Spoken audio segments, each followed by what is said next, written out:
Hi, and welcome to the Mayor's Report. I'm David Narkowitz, Mayor of the City of Northampton, and this is my monthly television program on Northampton Community Television, where we talk about the issues and projects that are happening in the city. Today I'm actually not in the city. I'm about 90 miles east in this town of Franklin, Massachusetts. And today we're going to be talking about the new medical marijuana dispensary that's going to be opening soon in the city of Northampton. And we're going to start here in Franklin, Mass, which is where that marijuana is being grown. And I'm joined today by Arnon Vered, who is the Executive Director of the New England Treatment Access, or NETA I guess we'll be calling it NETA throughout today's program. By way of background, in 2012 there was a ballot initiative in the Commonwealth of Massachusetts where voters overwhelmingly approved the legalization of medical marijuana in the Commonwealth. In Northampton, that ballot initiative passed by 81%, very overwhelming support in the city of Northampton. The Commonwealth of Massachusetts developed the regulations for the actual implementation of that ballot initiative in 2013. In 2014, the city of Northampton, I think very proactively, created our own local zoning regulations and expressed our support. There were actually, I think, 4 or 5 organizations that were vying for the license. And then in 2014, the license was awarded to New England Treatment Access, or NETA. So thank you very much for having me here today in Franklin and for giving us the tour. Obviously, the Massachusetts law is a seed-to-sale law, meaning that you have to take care of the entire production process. So give us a little background on NETA and what you're doing here, and I know we're going to go in and take a tour. Sure. So just like the mayor was saying, when we talk about the system here in Massachusetts, it is seed to sale. So starting here from Franklin, this is where we're going to grow and create all the products that are going to be in our Northampton store and then later in our Brookline store. So this facility that we're going to tour is quite large. It's 60,000 square feet. It has a variety of growing rooms that we're going to see. It has an extraction lab. It has a full commercial kitchen. And here, literally, we're going to take it all the way from seed to the final product. And when that's done, hopefully in just a few weeks, we'll be able to ship it into the Northampton store, where we're going to have our store open hopefully in a few weeks, in about a month. Mm-hmm. And then we'll be able to sell it to qualified patients. Excellent, excellent. Well, again, thank you for inviting me here today to do this, and I'm going to now put on a special suit that all visitors have to wear, and we're going to start the tour. Let's do it.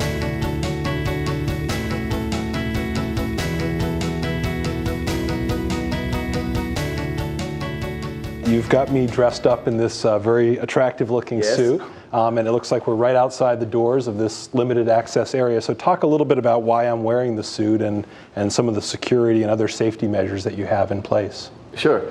So at NETA, we're trying to go over and above and beyond what actually needs to happen in order to make sure that first, actually, the plants are safe and they get to the full potential, and also that the facility is safe.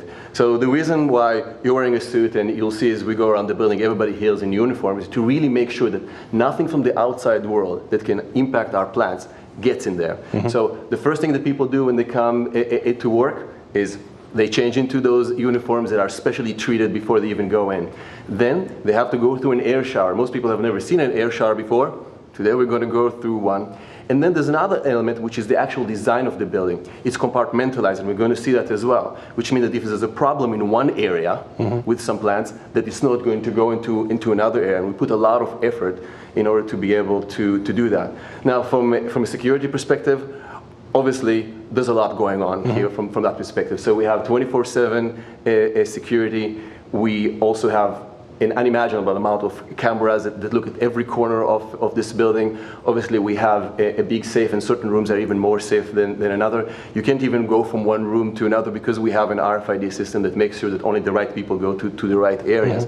So we put a lot of effort in order to make sure that this place works for the plants, for the people, and it's safe from every And to be angle. clear, this isn't going to be a place where patients or the public are generally ever even going to come. This is completely separate from the dispensaries. Exactly, and even this visit is somewhat unique and kind of a chance for people to see the behind the scenes, but it's not something that people will be able to see on a regular basis. That said, this video would exist. We will have pictures on our website, and even in the store itself, we're going to have videos coming from Franklin so people can actually see what's going on here. Excellent, excellent. Okay, well, let's go take that air shower you talked about. Let's do it. Okay, great. Now we're approaching the air shower you described, so do you want to talk a little bit about that? Yeah, so really anybody that goes into the back has to go through the air shower and all the equipment as well, again, to make sure that there's nothing that is still left on us that can impact the plants. The other element is that at NETA, our top value is to be operationally compliant.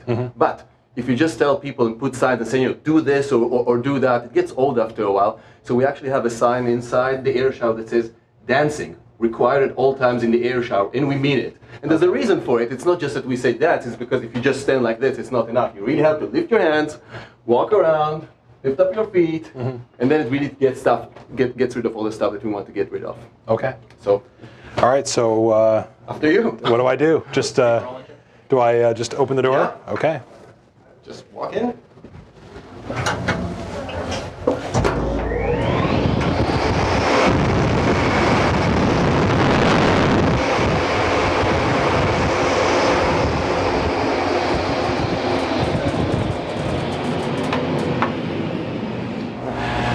So now we've come through the air shower, and Right. where are we headed now? All right, so we're going to go into the clone room where it all starts. And here I'm going to hand it off to Dave Overman, who is our lead grower, who's going to take it from here. All right, this is where the babies are born, in our clone room. This is the first stage in production. Okay.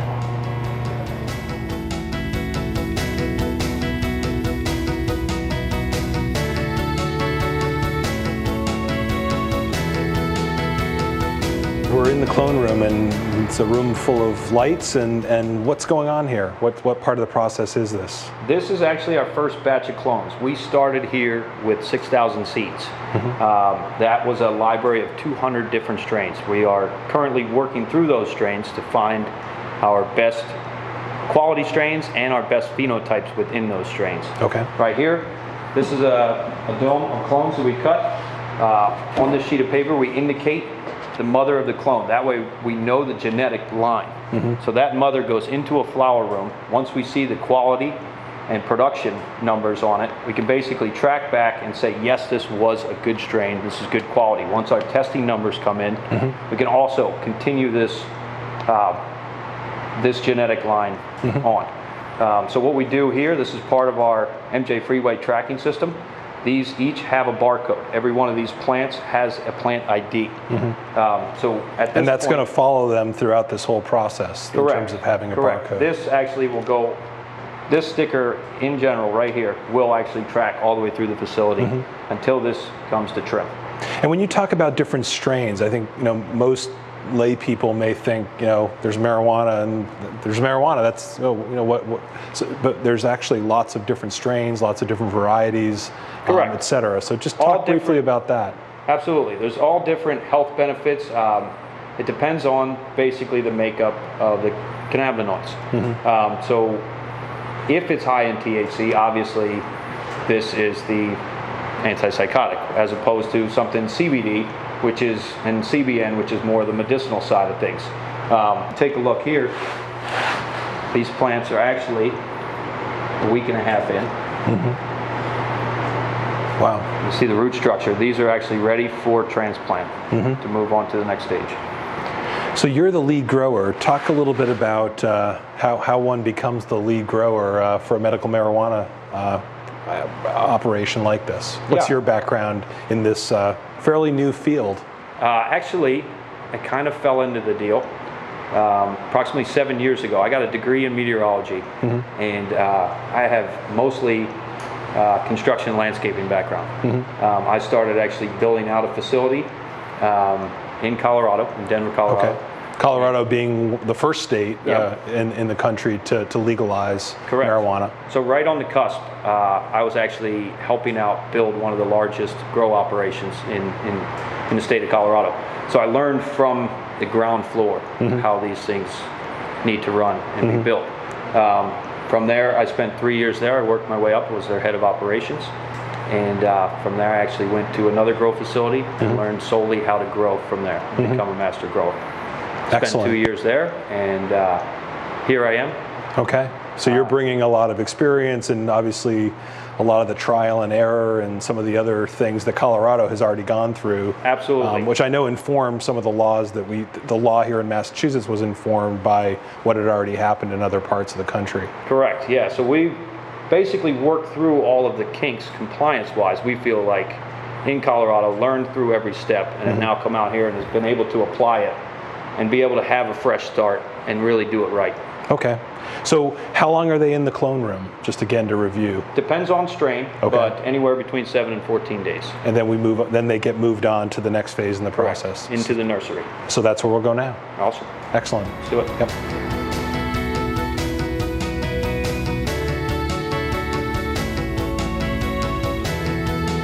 We've moved now from the clone room to what you call the nursery, and obviously we're in a room filled with much more developed grown plants and with lots of interesting flags. So tell me about where we are in the process now. All right, so now lighting is key. Coming from the clone, they have 24 hours of light. At this point, we actually start taking away some of the lighting. Now they're at 18 hours of light on, 6 hours off. We intensify the light to enhance growth, and now they get transplanted from their rock wool, from their rapid rooter cube, into rock wool. Okay. That's the new growing medium. Okay. And that helps to retain moisture and keep the plant in a good environment. Absolutely. What's nice about the rock wool is it's just the right amount of drainage for a grow medium. It's much better than soil. It holds the nutrients in much nicer. And just all in all, a much cleaner grow medium. How long will they stay in the nursery before they move on to the next phase of the process? Same as the clone, it's kind of strain dependent, but upwards of 3 weeks in here. And do all these different colored flags indicate a different strain? Is that what that demarks, or what do the different flags mean? It's kind of our representation of the model UN. Okay. These are actually just the indicator of strain. Okay. And so we have 16 different colors in here. Of course, we have much more strains in our library than that. This is the 501st OG. Okay. How long are they in the nursery for? Again, you said it varies from strain to strain. So just on average, how long will they stay in this environment before they move on to the next phase? This is upwards of 3 weeks. Certain strains will actually root within 2 weeks. We also have certain strains such as sativas that will actually have a much longer vegetated growth. That's upwards of 3 weeks in here prior to transplant. Okay, and then from here, what's the next step of the process? From the nursery, they move into veg. We transplant them into the larger pot, the 2.5 gallon, which is where they remain for the remainder of their life. Okay, can we go take a look at that? Absolutely. Okay, let's go.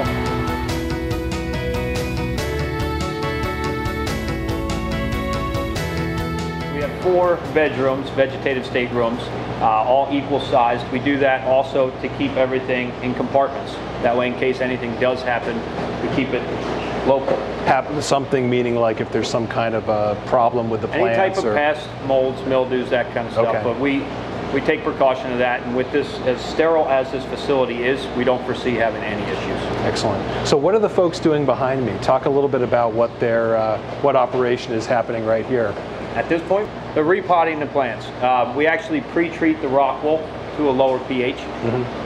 That way it's not affecting the roots when you transplant it. It's less stressful on the plant. At that point, we have David over here. He's watering in the croutons. That's pre-treating. These guys transplanting. Okay. After that, they'll water in with our nutrients. Now I noticed some folks are wearing glasses and some folks aren't wearing glasses. What's the reason for that? So we offer those as personal protective equipment. Okay. With these lights, the intensity of these lights, we want guys to be able to wear the protective eyewear. We offer those. In this condition right now, we're at half light. It lessens the stress of the plant through the transplant. So some of the guys are not wearing them, some aren't. Okay. And And talk about what stage in terms of what you're doing in terms of the light and how long they're subjected to light versus darkness in this vegetation Yep, stage. so at this point, these are also, just like the nursery, at 18 hours of light, 6 hours of darkness. This is getting them prepped for their flower. This is really generating the root growth at this point. Okay, and how long will they stay in the veg rooms before they move to the next phase? This is also upwards of 3 weeks, depending upon strain, Okay. as fast as they grow. And so then what is the next room that they would move to from here? From this stage, they move into flower. Flower, okay. So can we go check out the flower room? Absolutely. Okay, let's go. On our way to the flowering room, we stopped at one of the other vegetation rooms because I'm struck by how these plants look different from the ones we just saw in the other room. So are they just further along in the grow process? These are actually 2 days away from going into a flower room. Okay. So right now, I have Travis over here. He's actually sexing the plants. So he's making sure every one of these is a female at this point. These, So say that again. So all these plants through this process, you want to have female plants. Why is that? Because that is the female the flower itself Okay. is what the product is. Excellent. The male plant does not have what we're looking for. Okay. So he's checking what is he looking for in that process? He's actually looking for pollen sacs Okay. right now, or calyxes, which is the female show. Okay. And so ones that are determined to not be female will just be pulled out of the production process. Correct. They will be culled, they will be marked, and that way if we have cut clones off of those plants already, those clones will also be killed. That way we don't propagate any males. Got it. If we have any males in here, it's possible they can actually drop pollen, and if they do, this entire room could go to seed. Okay. To deem it nearly useless. Okay. Yeah. Now, we didn't really talk about it when we were in the last room, but I mean, you look around, there's a lot of, there's fans, there's, equipment, so there's a lot of air quality and air control and temperature control that goes into this process. Talk a little bit about that. Absolutely, yeah. Environmental parameters is the most critical in indoor marijuana production, even in greenhouse production.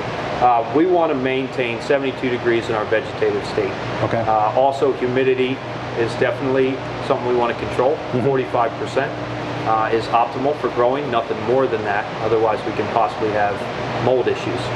We actually have greenhouse master controllers in here, right here. This is actually taking temperature, humidity, and CO2 readings. Okay. Every day, grow staff comes in, takes readings of those. Okay. And that way we can actually see trends of our rooms, make sure the environmental parameters are set correct, and we can adjust those depending upon strain that live in here. So 24/7, you want a really uniform temperature, humidity level, all those things. Absolutely. Okay. Yes. So you said these are about 2 days away from flowering. Correct. So let's go to the flowering room and see what some look like when they're in that phase of the process. Let's do it. Okay.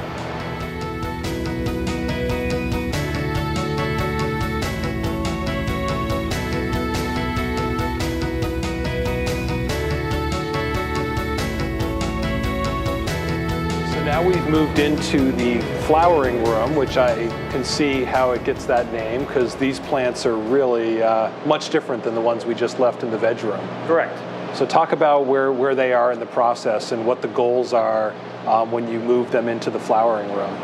All right, so right now these are our first batch of seedlings that have come through. Okay. We have multiple different varieties in here, indicas and sativas mixed.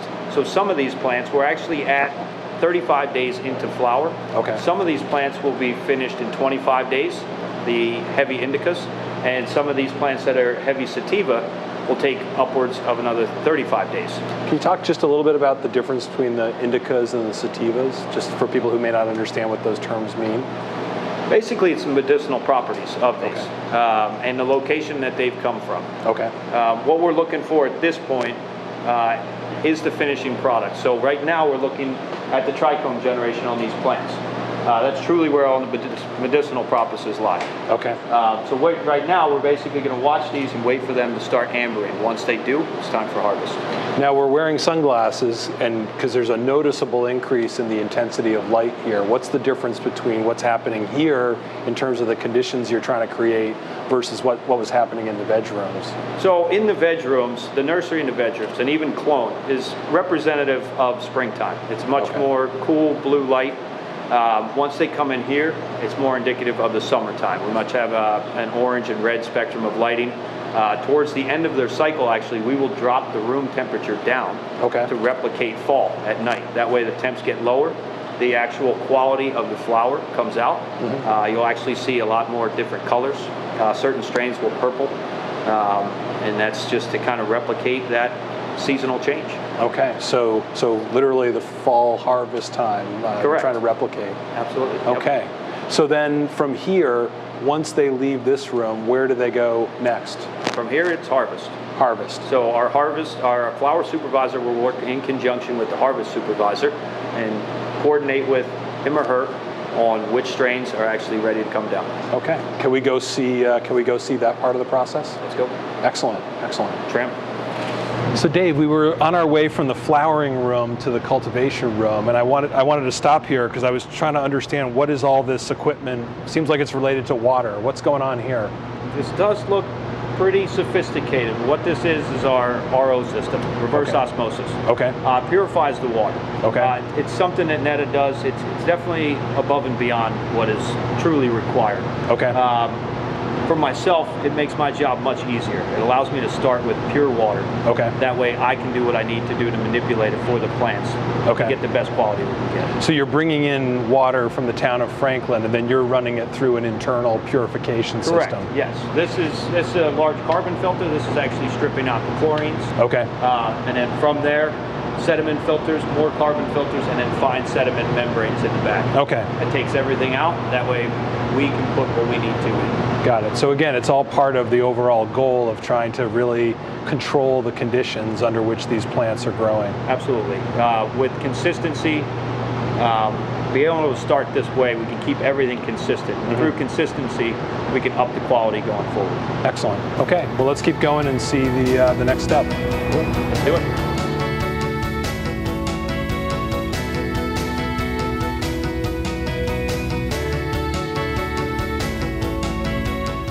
Now moved into what's called the trim room. I am struck at first by, it's one of the few rooms we've been in today where there's no activity, but obviously that's because you're waiting for the plants we just left in the flowering room to actually reach the stage where they'd move into this phase. That's right. So, so talk about who will be in here and what, we're standing next to what looks like a clothesline or a rack of some kind.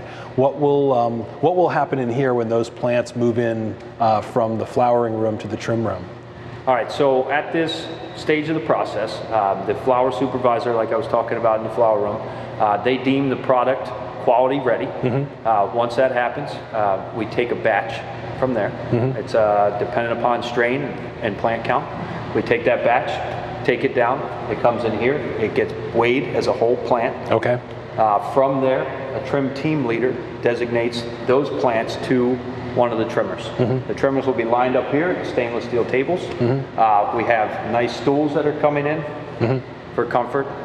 They're here for 8 hours a day. It's a tough job for that time, but we want to make it as comfortable as possible. Okay.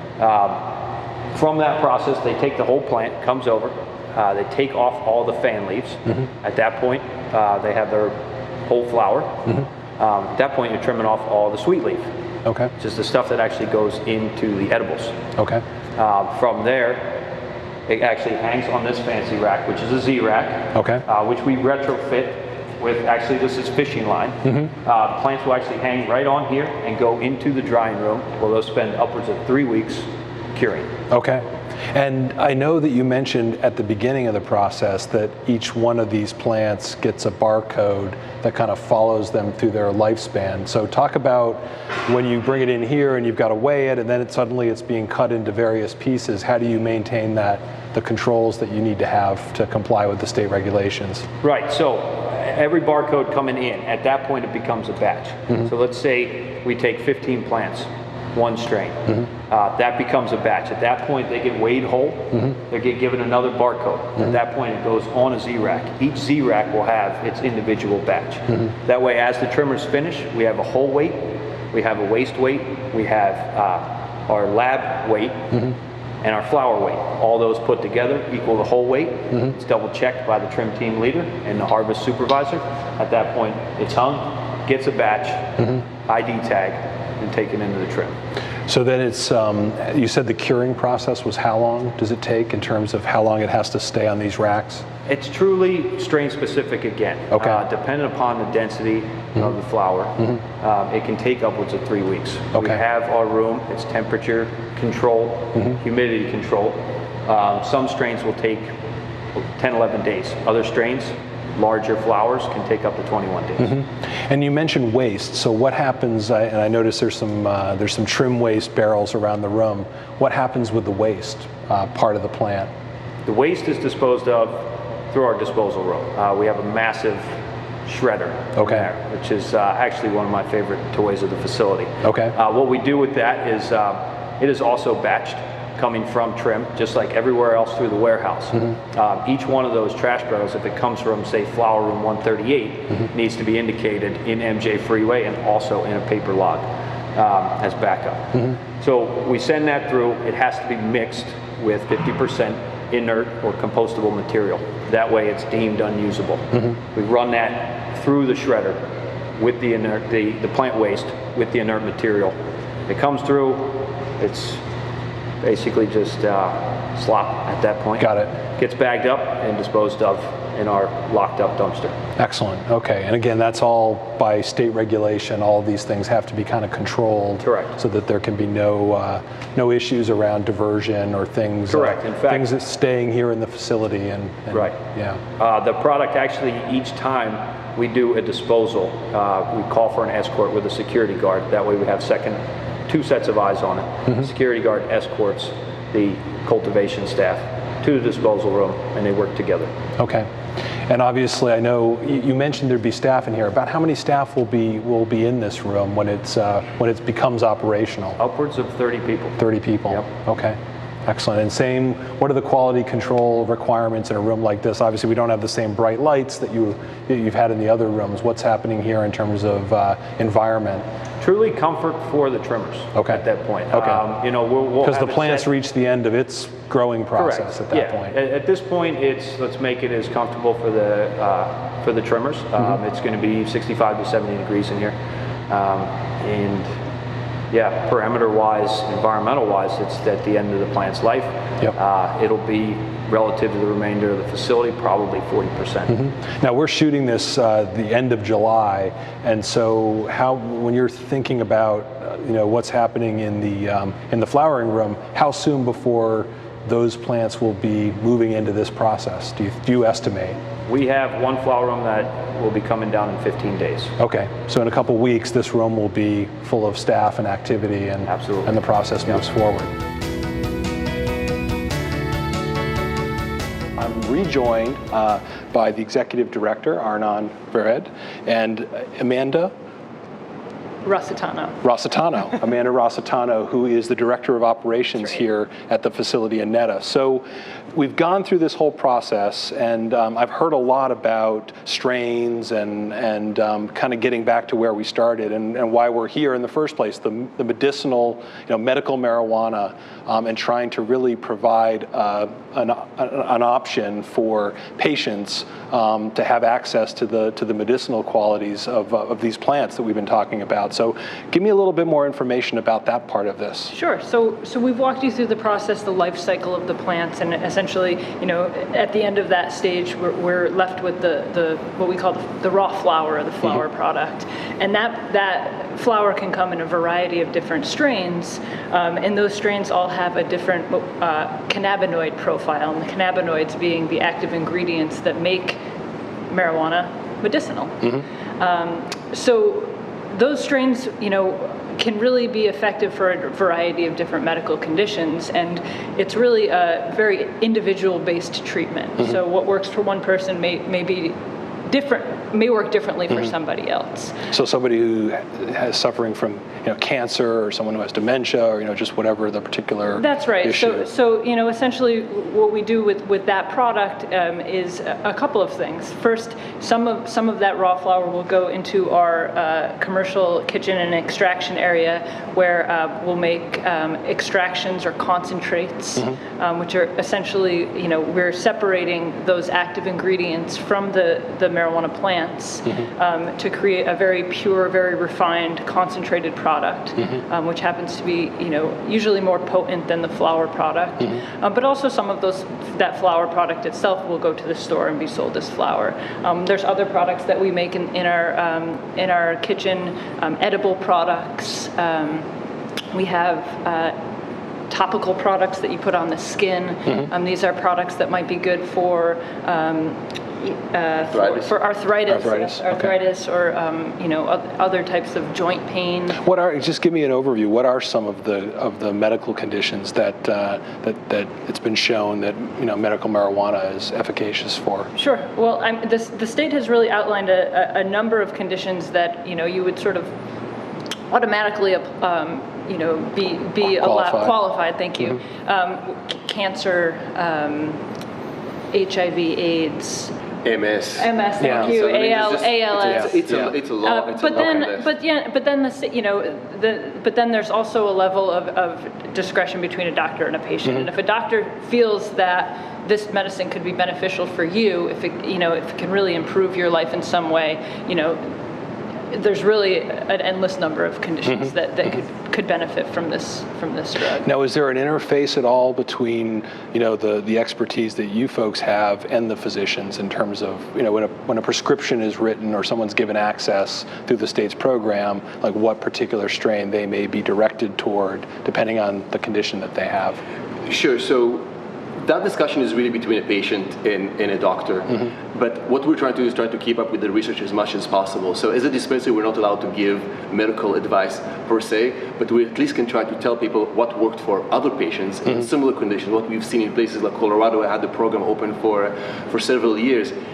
Clearly, quite a bit of research has been done on the endocannabinoid system, which is in our bodies that relate to cannabis, and how do we receive it, what kind of conditions potentially it works for. But there's a tremendous amount of research that still needs to happen for us to understand exactly how it works and what it works for.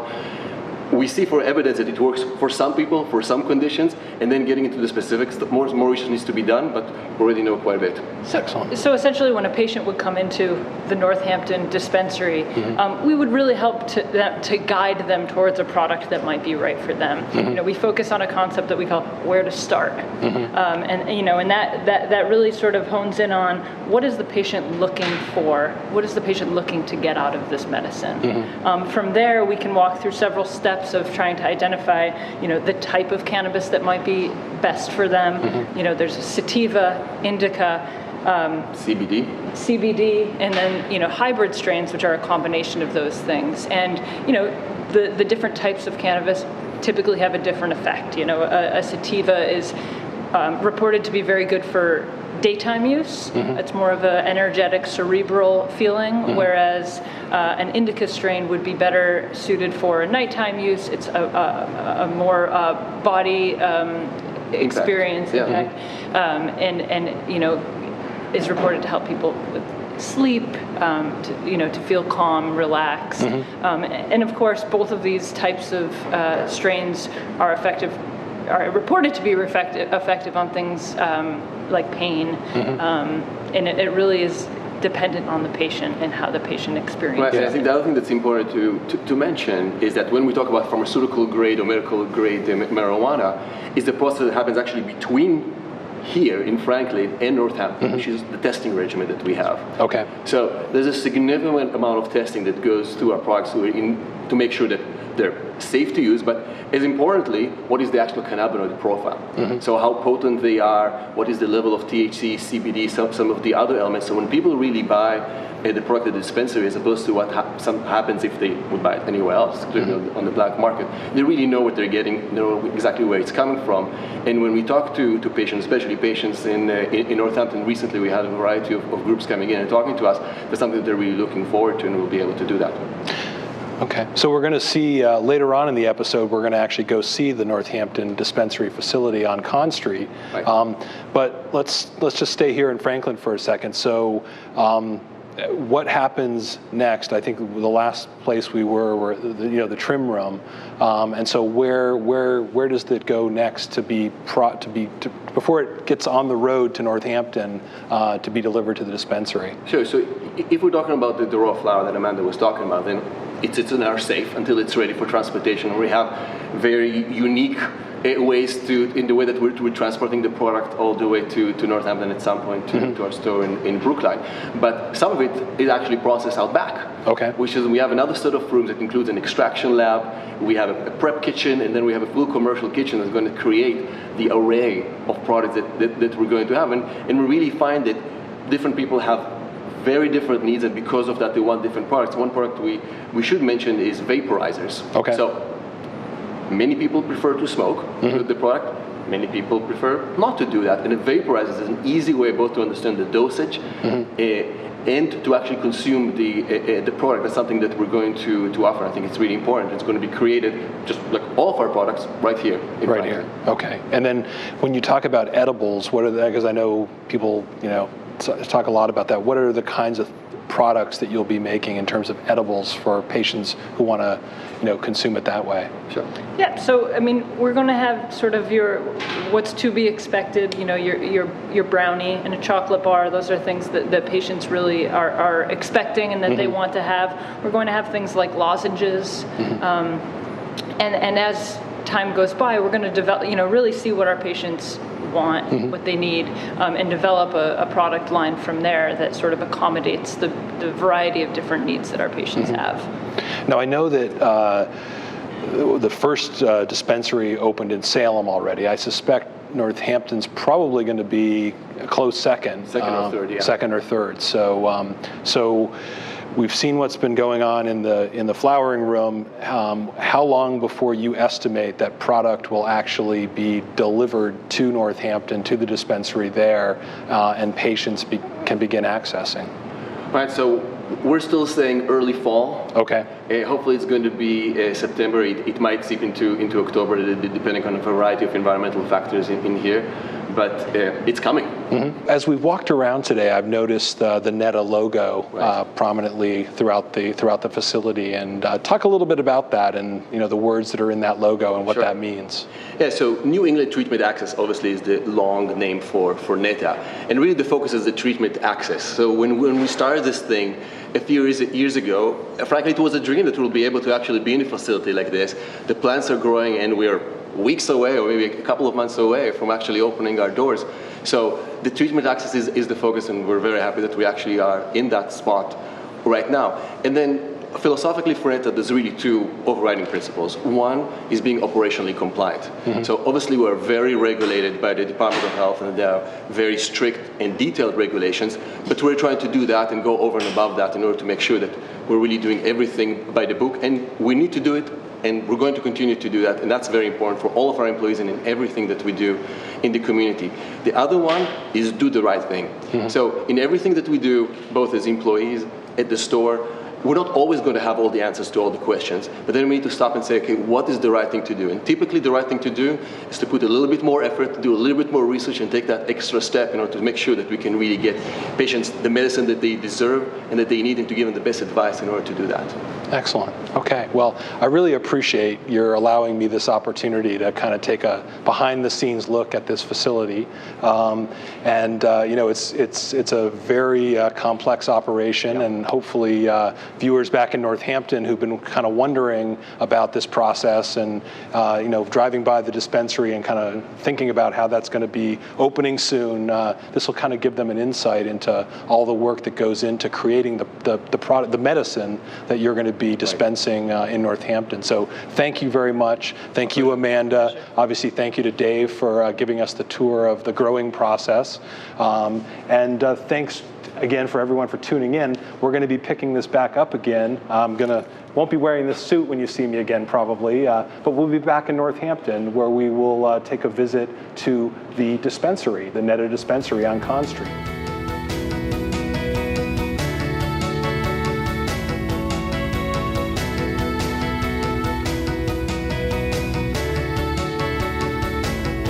Welcome back to the Mayor's Report. We have left Franklin, Mass, and we are back in the great city of Northampton.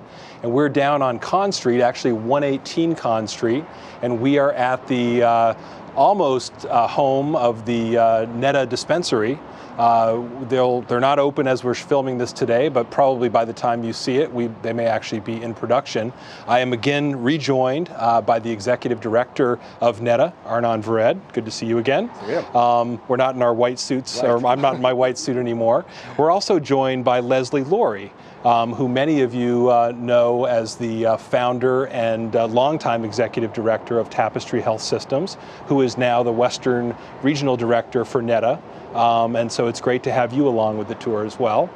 And our police chief, Jody Casper. I wanted to have the chief come along with us. Obviously, security and public safety is a big part of the regulations, and I know Netta has been really committed to that. So I really wanted her to be part of this tour. So we've taken a tour now of your entire growing facility, Right. As part of that whole seed to sale concept that we've talked about. So now we're going to get a chance to actually move from the production to actually seeing how the product will be dispensed. So before we go in though, talk about how a person will even get to come to the dispensary and be eligible to even go in. Right. So there's three things really that they need to do. So the first thing is they need to go and talk to their doctor. For some people that means their family doctor. Sometimes people go to a doctor that specializes in medical marijuana. And really that discussion is about, is medical marijuana right for them, for the specific thing that they're trying to treat. And if the doctor makes a decision that that is indeed the case, then the doctor writes a recommendation. So that's the first step. And then that recommendation goes to the state. So the second step is to register with the state. And that's a process that can be done online completely. It's not that hard, and there's instructions on how to do it on the Department of Health website, and we're going to have even further instructions on our website. And when that process is over, you actually receive a patient ID card. It actually looks something very similar to this type of card. Okay.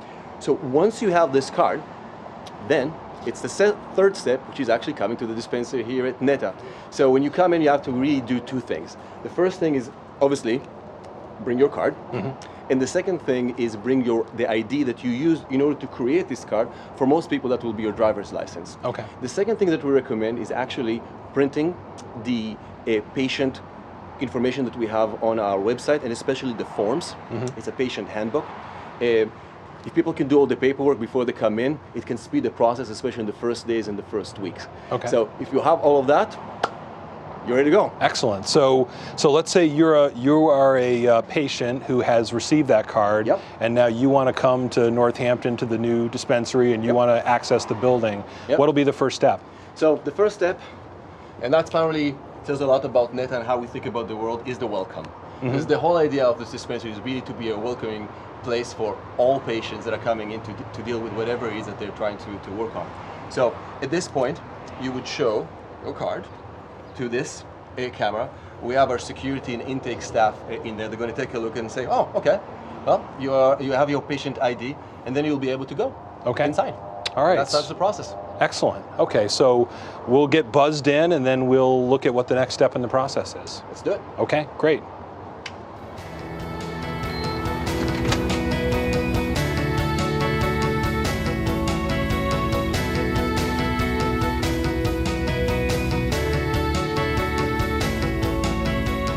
So we're now inside what appears to be sort of an anteroom or secured area. So talk about what this space is about and what patients will do when they get in here. Right, so the idea is for patients to be here for a really short period of time. So come in, you actually show, and this is Pat, our director of security, you show your card again and your ID. We just check it in the system, and then go in. I mean, it's literally as simple as that. It's just to verify. Now talk about the system though, because the system is actually, it's checking for more than just whether the ID is valid. Yeah, so, and that's going to be even more important as we go inside. Essentially, it's a real-time Department of Health system. So we know that somebody is indeed current on their card, but also we need to make sure that they're not buying more than 10 ounces over a period of 60 days. Okay. So they can go to one dispensary and buy a certain amount and then go for another one and going over the amount. This is why we have a system that works for all dispensaries in Massachusetts.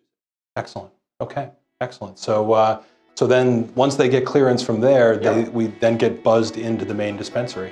This is it. Okay, let's go. Let's check it out.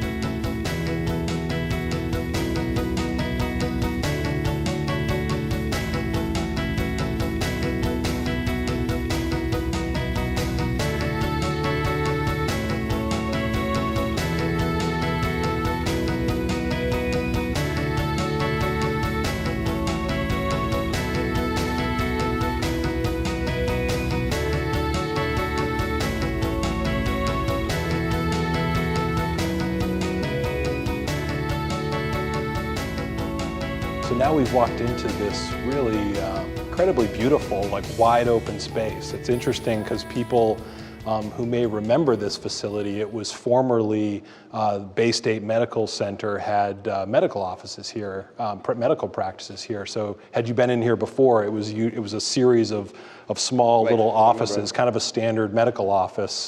So this is just much wider open. So talk a little bit about, but I think before we talk about the dispensary, we've already seen some of the security features of the building, and I know security was a big part of this overall. We talked a lot about security when we were in Franklin. So let's talk about this building and some of the security features of it.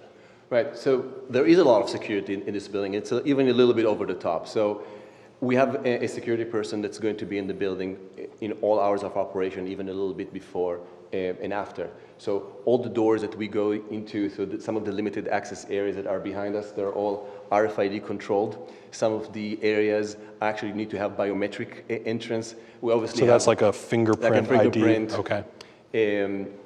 Obviously, we have a lot of cameras. We have a big safe room at the back with all sorts of unique security features, which I'm not going to get necessarily into. There's 2 alarm systems that are independent. There's a lot. Okay. But I think that when we talk about security, probably as important as what we have in the building is what happens outside of this building. And what I mean by that is that all product that leaves NETA leaves in child-proof packaging, 100% of it. But really, it's the responsibility of the patients, if they're parents or friends or family members, to really make sure that the product remains in child-proof packaging, or at least away from children. And really, that's kind of the element of security that we talk about, we educate, and I think is really, really important for the community. So I know when potential applicants like NETA and several of the other folks who came to talk to us about the potential for an application in Northampton, I wanted to have the police department involved early on in the conversation, and then as we moved into the licensing and the permitting, I know the police department was involved in that process. Chief, what are your thoughts about the facility, having seen it, having checked out some of the security features, and just going forward, some of the issues that your department will be working with NETA on as we go through this great new experiment here, adventure?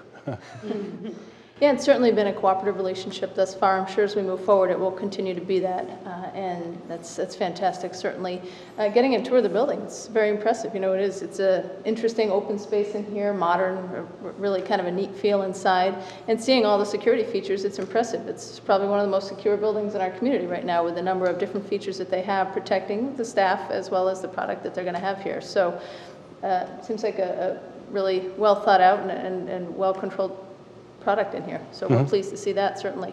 Excellent, excellent. Okay, so do we want to talk a little bit now about, we're in front of all these counters, and it sort of, I don't know if it's like J. Crew or LL Bean or like what, it's kind of, it definitely looks like a retail, which is what this is actually.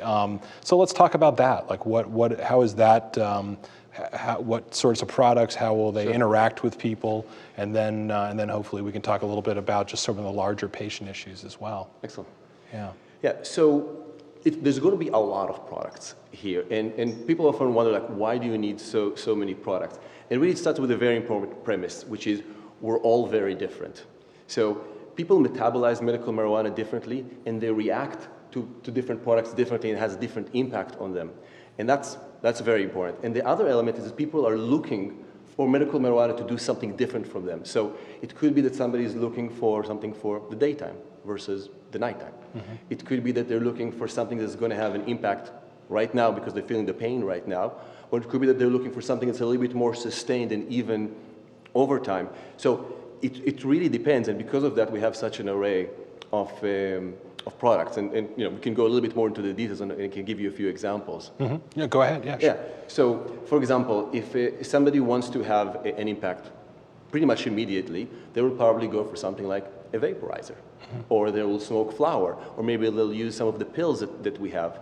If they're looking for something that have more of a sustained and even impact, they might be trying something like edibles, like a lozenge or chocolate. So that takes about sometimes an hour and a half to 2 hours to actually have any impact.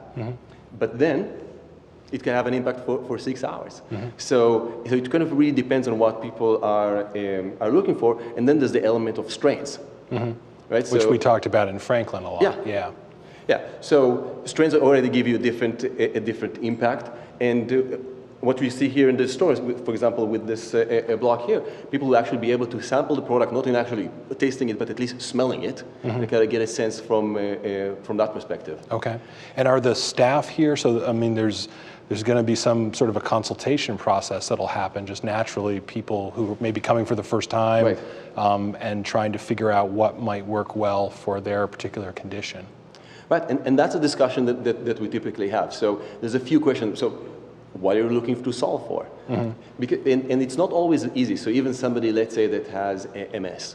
So are they really solving for the fact that they have tightness in their muscles, or they're trying to fall asleep, or is it an issue of pain? So just saying that somebody has MS is not enough. Okay. We really need to dive a little bit deeper and figure out when do they want to use it for how long.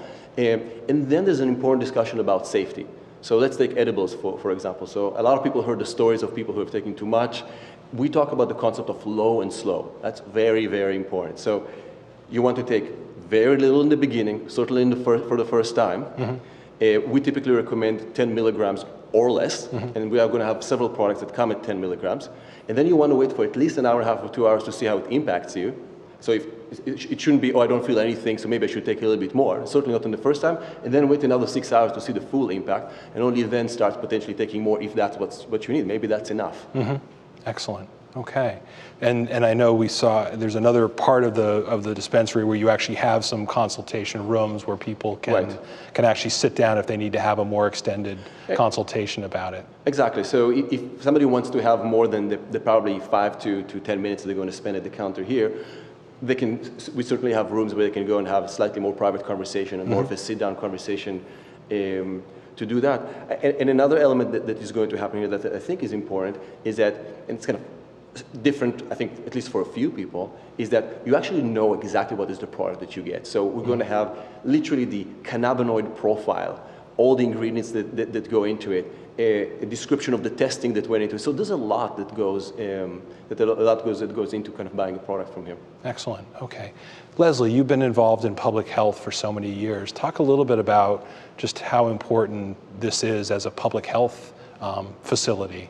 And I know we talked about it when we were in Franklin. I mean, it's 2012 the law passed, and there's a lot of demand for it, and people have been waiting and waiting and waiting. So it's great that it's happening in Northampton. You know, you've had a long history here. So talk a little bit about the importance of it, and I know, you know, it's been a long permitting process and trying to go through all the various procedures, but you know, we've really tried to work with you and your whole team. So give us your reflections on that.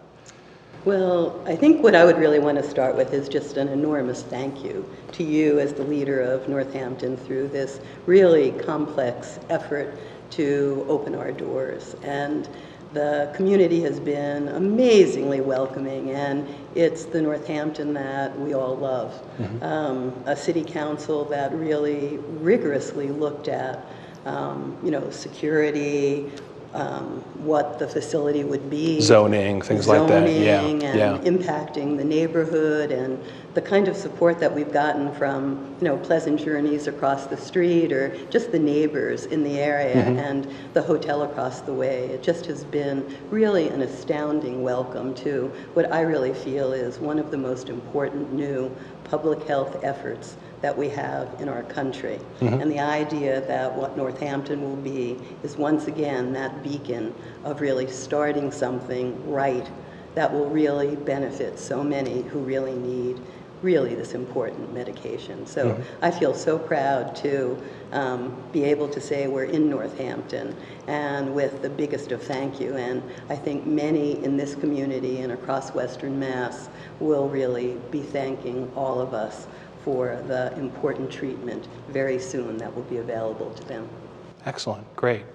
Well, thank you, and again, thanks again for giving me the tour out in Franklin. Sure. Thanks for allowing us to come in and get this sneak preview of the dispensary. I know we're going to continue to work together. I know you'll continue to work with the chief going forward on this is sort of a learning process for all of us, but but I'm personally gratified to see that it's finally moving forward. I know I referenced earlier the ballot question. Northampton voters voted 81% in favor of this happening. So I think there's a strong sense in the community and in the wider Pioneer Valley that that medical marijuana is an important health alternative for people to have access to. So thank you very much. Thank you, Leslie. Thank you, Arnon. Thank you, Chief, for joining us today on this.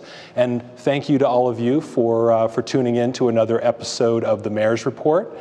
If you want more information about NETA, you can find them on the web. Their web address is netacare.org. netacare.org. And as always, if you have questions for me about this or any other episode, you can call my office at 413-587-1249, or you can email me at mayor@northamptonma.gov. Thanks again for tuning in to the Mayor's Report, and we'll see you next time.